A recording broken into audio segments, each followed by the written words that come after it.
this is the last solve of my Rubik's Cube competition, and if I get a 9-second solve or better, I will get my first ever win, and this is what happened. But before I show you, I need to show you what happened that day. Starting it off with the first round of 3x3. So we just got to the venue not too early, so by the time I got all my stuff set up at the table, I got a solid 5 minutes to warm up, which is basically 0 minutes. So I went into this round super underprepared. Wasn't too happy with this first solve, but before I go on to solve 2, I had 2 goals for this competition, and that was to get a PR average in 3x3 and to get my first competition win, which I knew I could do because this was my only chance I would have for a while to go to a competition and to win it, because most of my competitions have a lot of fast cubers and I don't have any chance of even podiuming. So I knew I had to capitalize on this opportunity.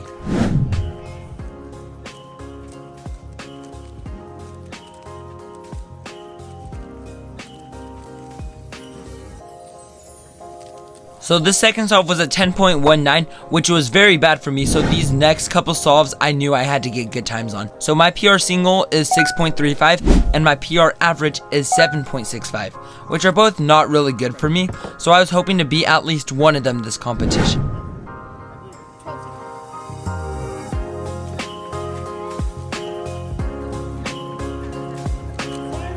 So after this solve, I knew the average was pretty much it. So I just knew I had to go for a pretty good single, and I was just gonna full send it on these next couple solves. And then this scramble came up. All the cross pieces were in the bottom but switched around. But if you switch them around, it gives you a free X cross and a free pair ready to be inserted. I saw all of this in inspection and I knew I could get a PR. Then this happened.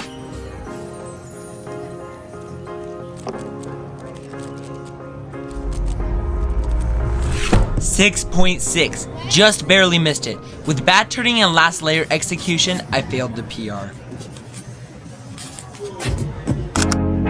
By the last solve, I didn't care anymore. I was really mad at myself for failing the PR, and the average was pretty much dead, so I bombed the last solve and got an 11.01. This resulted in a 9.41 average, which was very bad for me, but it luckily still won me the round this time. For context, I average around low to mid 7 seconds, which means this average was terrible for me, even in competition. So I knew I had to do better going into these next couple rounds. Before the next round, I decided to scramble for 3x3, bomb a PR mix average, and eat lunch at the best fast food place ever created, also known as Chick-fil-A.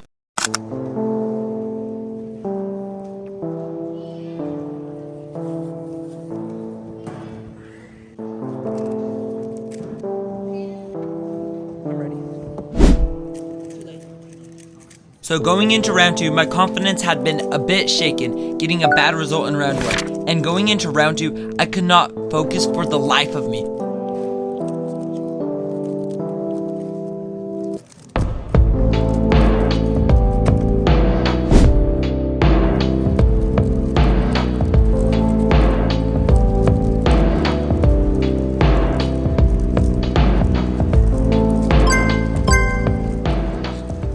And ended up counting an 11, absolutely destroying the average. It was so terrible, I was so embarrassed. That placed me 3rd for the round with a 10.13 average. Obviously, as I said earlier, I don't average anywhere close to that. I don't know what was going on this round, I just could not focus and the comp nerves hit me in full force. So I hope this gives you a nice perspective on how it is to compete in a competition.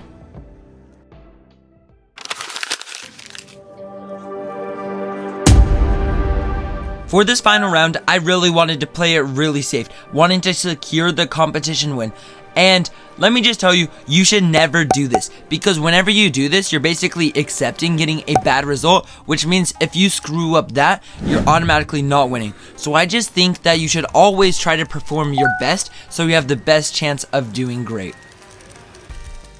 But obviously I was dumb and I decided that I was safetying it anyways, as I knew I wouldn't have this opportunity in a long time.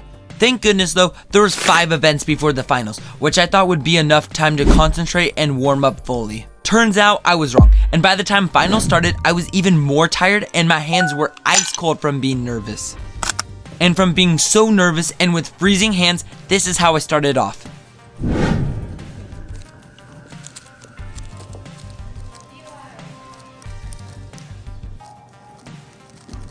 .24. I knew if I was able to get more solves like this, I would secure the competition win. I figured out that if I was able to turn fast and be consistent for the final, I would get good solves. But on the second solve, the exact opposite happened.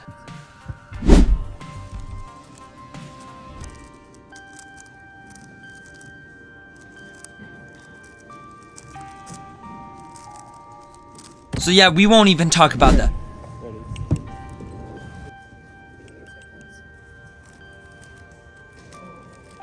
So then I followed it up with my best solve of the round so far with a 7.11. Let's go. To pretty much guarantee a win at this point, I knew I had to count a 7, or maybe I could get a 7-second average. So going into this fourth solve, I knew I could secure the competition win, so I was even more nervous. With an 8.25 or better on this fourth solve, this would lock me first place.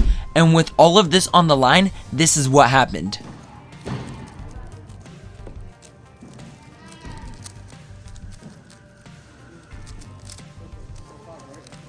.25. This does not guarantee me first place, but it was so close. I actually did the wrong OLL algorithm, thinking it was this one, a fat soon. So I did this one, which actually gave me a regular soon. I recognized my mistake quickly, but I still messed it up, and this resulted in an F-perm. If I had done the normal OLL like this, then it would have actually given me a J-perm with no pre-AUF. And if I wanted to be very smart like Timon, then I could have gone for the EO to ZB approach. So I could have done a fat soon from this angle, and this would have given me an easy ZBLO, making me feel super big brain, especially in the final. Either of these solutions would have given me an 8.25 or better. That's why I was so nervous going into this last solve.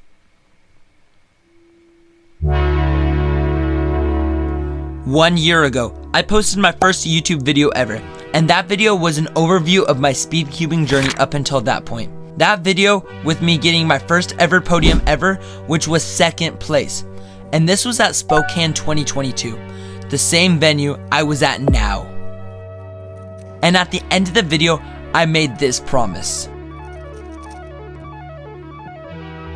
So I came back to the venue with one more chance, one more time, one more solve.